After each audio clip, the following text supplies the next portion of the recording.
ಇವತ್ತು 11 ಗಂಟೆಗೆ JDS core committee ಸಭೆ ಇದೆ. ಜೆಡಿಎಸ್ಗೆ ಮೈತ್ರಿ ಬಿಜೆಪಿಯಿಂದ 3 ಕ್ಷೇತ್ರಗಳನ್ನ ಬಿಟ್ಕೊಟ್ಟಿದ್ದಾರೆ. ಒಂದು ಮಂಡ್ಯ, ಕೋಲಾರ, ಮತ್ತೊಂದು ಹಾಸನ. ಮಂಡ್ಯದ ಅಭ್ಯರ್ಥಿ ಕುತೂಹಲ ಇನ್ನೂ ಕೂಡ ಮನೆ ಮಾಡಿದೆ. ಹೀಗಿರುವಾಗ ಜಿಟಿ ದೇವೇಗೌಡ, ರಾಜ್ಯಾಧ್ಯಕ್ಷ ಕುಮಾರಸ್ವಾಮಿ ನೇತೃತ್ವದಲ್ಲಿ ಇವತ್ತು ಸಭೆ ನಡೆಯುತ್ತೆ. ಎಚ್ಡಿಕೆ ಸ್ಪರ್ಧೆಗಾಗಿ ಮಂಡ್ಯ ಕಾರ್ಯಕರ್ತರು ಹಾಗೂ ಚನ್ನಪಟ್ಟಣ ಕಾರ್ಯಕರ್ತರ ನಡುವೆ ಫೈಟ್ ಆಗ್ತಾ ಇದೆ.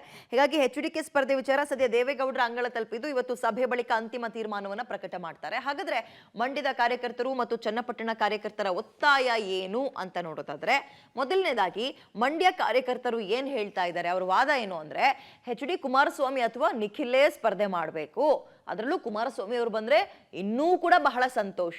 ಯಾವುದೇ ಅಡೆತಡೆ ಇಲ್ಲದೆ ಕುಮಾರಸ್ವಾಮಿ ಅವರು ಗೆದ್ದು ಬಿಡ್ತಾರೆ ಬಹಳ ಅಂತರದಿಂದ. ಎರಡನೇದು, ಕುಮಾರಸ್ವಾಮಿ ಅವರು ಸ್ಪರ್ಧೆ ಮಾಡಿದ್ರೆ ಮಂಡ್ಯ ಭಾಗದಲ್ಲಿ ಒಂದು ಕ್ಷೇತ್ರವನ್ನ ಬಿಟ್ಟು ಉಳಿದಂತಹ ಎಲ್ಲಾ ಕ್ಷೇತ್ರಗಳು ಕಾಂಗ್ರೆಸ್ ಶಾಸಕರೇ ಇರುವಂತದ್ದು. ಆ ಶಾಸಕರ ಏನ್ ತಂತ್ರಗಾರಿಕೆಯನ್ನು ಮೀರಿ ಕುಮಾರಸ್ವಾಮಿ ಅವರು ಗೆದ್ದು ಬಿಡ್ತಾರೆ. ಹಾಗಾಗಿ ಅವರೇ ಬರಲಿ. 2019ರಲ್ಲಿ ಸೋಲಾಗಿತ್ತಲ್ಲ, ಆ ಸೋಲಿಗೆ ನಾವು ಇಲ್ಲಿ ಸೇಡ್ ತೀರಿಸ್ಕೋಬೇಕು. ಹಾಗಾಗಬೇಕು ಅಂದ್ರೆ ಕುಮಾರಸ್ವಾಮಿ ಅವರೇ ಬರಬೇಕು. ಇದು ಮಂಡ್ಯ ಕಾರ್ಯಕರ್ತರ ವಾದ. ಇದು ಎಚ್.ಡಿ.ಕೆ ನಾಮಪತ್ರ ಸಲ್ಲಿಕೆ ಮಾಡಿದ್ರೆ ಸಾಕು, ಅವ್ರು ಬರದೇ ಬೇಡ. ಅವ್ರಿಗೆ ಆರೋಗ್ಯ ಸರಿ ಇಲ್ವಾ ಪರವಾಗಿಲ್ಲ, ನಾಮಪತ್ರಕ್ಕೆ ಒಂದಿನ ಬಂದು ಸೊಲ್ಸೋದ್ರೆ ಸಾಕು, ಉಳಿದಿದ್ದೆಲ್ಲವೂ ನಾವೇ ನಿಂತ್ಕೊಂಡು ನೋಡ್ಕೊಂಡು ಗೆಲ್ಸಿ ರಿಸಲ್ಟ್ ದಿನ ಅವ್ರ ಮನೆ ಬಾಗ್ಲಿಗೆ ಹೋಗ್ತೀವಿ ಅನ್ನುವ ವಿಶ್ವಾಸದ ನುಡಿಗಳನ್ನ ಮಂಡ್ಯ ಕಾರ್ಯಕರ್ತರಾಗ್ತಾ ಇದ್ದಾರೆ. ಇನ್ನು ಚನ್ನಪಟ್ಟಣ ಬಿಟ್ಟು ಎಚ್.ಡಿ.ಕೆ ಮಂಡ್ಯಕ್ಕೆ ಹೋಗಬಾರ್ದು, ಇದು ಚನ್ನಪಟ್ಟಣ ಕಾರ್ಯಕರ್ತರು. ಯಾಕಂದ್ರೆ ಅಲ್ಲಿನ ಶಾಸಕರು ಮಾಜಿ ಸಿಎಂ ಕುಮಾರಸ್ವಾಮಿ ಅವರು ಚನ್ನಪಟ್ಟಣವನ್ನ ಬಿಟ್ಕೊಡ್ಬಾರ್ದು, ಅಲ್ಲಿಗೆ ಬಿಟ್ಟು ಮಂಡ್ಯಕ್ಕೆ ಅವ್ರು ಹೋಗೋದು ಬೇಡ. ಮಂಡ್ಯಕ್ಕೆ ಬೇಕಾದ್ರೆ ದೇವೇಗೌಡರು ಅಥವಾ ನಿಖಿಲ್ ಸ್ಪರ್ಧೆ ಮಾಡ್ಲಿ. ದೇವೇಗೌಡರು ಇನ್ನೂ ಬಿಡ್ತಿಲ್ಲ, ಅವರು ದೊಡ್ಡಗೌಡ್ರು ಇನ್ನೊಂದ್ಸಲ ಬರ್ಲಿ, ಇಲ್ಲಾಂದ್ರೆ ನಿಖಿಲ್ ಅವ್ರು ಬೇಕಾದ್ರೆ ಸ್ಪರ್ಧೆ ಮಾಡ್ಲಿ. ಚನ್ನಪಟ್ಟಣ ಮಾತ್ರ ಅವ್ರು ಬಿಟ್ಟು ಹೋಗೋದು ಬೇಡ. ಯಾಕಂದ್ರೆ 2019ರಲ್ಲಿ ಮಂಡ್ಯ ಕಾರ್ಯಕರ್ತರು ಎಚ್.ಡಿ.ಕೆನ ಅವ್ರೇನು ಉಳಿಸ್ಕೊಂಡಿಲ್ಲ, ಮತ್ತೆ ಕಾಲಿಗೆ ಹೋಗಿ ಕಂಟೆಸ್ಟ್ ಮಾಡ್ಬೇಕು, ಅವ್ರ ಹತ್ರ ಬೇಡಬೇಕು ಮತ ಹಾಕಿ ಅಂತ.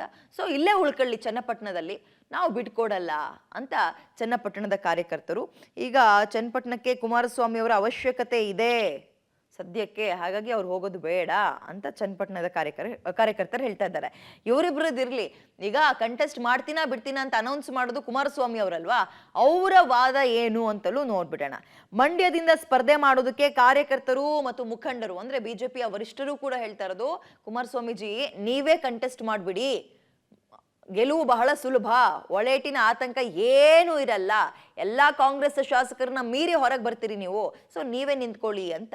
ಸೊ ಮಂಡ್ಯದಿಂದ ಸ್ಪರ್ಧೆಗೆ ಬಿಜೆಪಿ ಹೈಕಮಾಂಡ್ ಕೂಡ ಒತ್ತಾಯ ಮಾಡೋದರ ಮುಖಾಂತರ ಹಳೆ ಮೈಸೂರು ಭಾಗದ ಬೇರೆ ಕ್ಷೇತ್ರಗಳಿಗೂ ಇದು ಅನುಕೂಲ ಆಗತ್ತೆ. ಇದು ಜೆಡಿಎಸ್ನ ಕಾರ್ಯಕರ್ತರು, ಮಂಡ್ಯದ ಕಾರ್ಯಕರ್ತರು ಮತ್ತು ಬಿಜೆಪಿಯ ಹೈಕಮಾಂಡ್ ಅಂದ್ರೆ ಮೈತ್ರಿ ನಾಯಕರುಗಳು ಕೂಡ ಅದನ್ನೇ ಹೇಳ್ತಾ ಇದ್ದಾರೆ. ನಾನು ನಿಂತ್ರೆ ಮಂಡ್ಯದಲ್ಲಿ ಗೆಲುವು ಅನ್ನುವಂಥದ್ದು ಸುಲಭ ಆಗತ್ತೆ ಕುಮಾರಸ್ವಾಮಿ ಅವರ ವಾದ. ಹಳೆ ಮೈಸೂರು ಭಾಗದ ಬೇರೆ ಕ್ಷೇತ್ರಗಳಿಗೂ ಅನುಕೂಲ ಆಗುತ್ತೆ. 2019ರಲ್ಲಿ ಮೋಸ ಮಾಡಿ ನನ್ನ ಮಗನನ್ನ ಸೋಲ್ಸಿದ್ರು, ಅದೇನ್ ಜನ ಸೋಲ್ಸಿದಲ್ಲ, ಒಳಗೊಳಗೆ ಕುತಂತ್ರ ಮಾಡಿ ಒಳೇಟು ನನ್ನ ಮಗನಿಗೆ ಬಿದ್ದಿದ್ದು. ಹಾಗಾಗಿ ಕಳೆದ ಬಾರಿಯ ಮಂಡ್ಯ ಸೋಲಿಗೆ ಸೇಡ್ ತೀರಿಸ್ಕೋಬೇಕು, ಹಾಗಾಗಿ ನನ್ನನ್ನು ಕರೀತಾ ಇದ್ದಾರೆ ಅಲ್ಲಿಗೆ. ನಮ್ಮಿಂದ ಬೆಳೆದವರು ನಮ್ಮ ವಿರುದ್ಧವೇ ಮಾತಾಡ್ತಾ ಇದ್ದಾರೆ, ಅಂಥವ್ರಿಗೆ ತಕ್ಕ ಪಾಠ ಕಲಿಸ್ಬೇಕು. ಮಂಡ್ಯದಲ್ಲಿ ಜೆಡಿಎಸ್ ಅಸ್ತಿತ್ವ ಉಳಿಸ್ಕೋಬೇಕಾದ್ರೆ ನಾನ್ ಸ್ಪರ್ಧೆ ಮಾಡೋದು ಅನಿವಾರ್ಯ ಅಂತ ಕುಮಾರಸ್ವಾಮಿ ಅವ್ರು ಹೇಳ್ತಾ ಇದ್ದಾರೆ. ಇದೆಲ್ಲದರ ನಡುವೆ ಅವರ ಆರೋಗ್ಯ ಅಡ್ಡಿಯಾದ್ರೆ ಮುಂದಕ್ಕೇನು, ಅಥವಾ ಆರೋಗ್ಯ ಕಾರಣವಾಗ್ಲಿಲ್ಲ ಅಂದ್ರೆ ಕುಮಾರಸ್ವಾಮಿ ಅವರೇ ನಿಂತ್ಕೊಳ್ತಾರ, ಇವೆಲ್ಲವಕ್ಕೂ ಉತ್ತರ ಇವತ್ತು ಬಹುತೇಕ 100ಕ್ಕೆ 90ರಷ್ಟು ಭಾಗ ಸಿಗತ್ತೆ. ಯಾಕಂದ್ರೆ ನೆನ್ನೆಯೇ ಸಿಗ್ಬೇಕಿತ್ತು ಎಲ್ಲವೂ ಅಂದ್ಕೊಂಡಂಗೆ ಆಗಿದ್ರೆ, ಬಟ್ ಕಾರ್ಯಕರ್ತರ ನಡುವೆ ಜಟಾಪಟಿ ಆಗ್ಬಿಡ್ತು, ಹೈಡ್ರಾಮಾಗಳಾಗ್ಬಿಡ್ತು. ಸೊ ಪೋಸ್ಟ್ಪೋನ್ ಮಾಡಿದ್ರು. ಇವತ್ತು 11 ಗಂಟೆಗೆ ಒಂದು ಮೀಟಿಂಗ್ ಕರೆದಿದ್ದಾರೆ.